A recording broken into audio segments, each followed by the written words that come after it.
The secret to true success is worshiping God, your Creator, in truth and in spirit.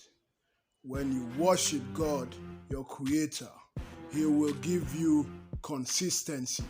He will make you diligent.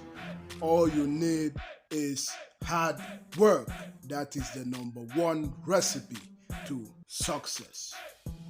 You need dedication, inspiration, motivation. You need to keep the spirit alive. Faith in the word that gives life to the spirit. Spirit is what gives force and life to the body. It's the driving energy. It's what keeps you moving. It's what keeps you going. Believe in yourself. Believe in God.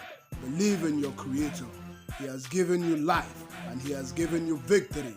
He's going to make you glide and soar high like the eagle in the skies.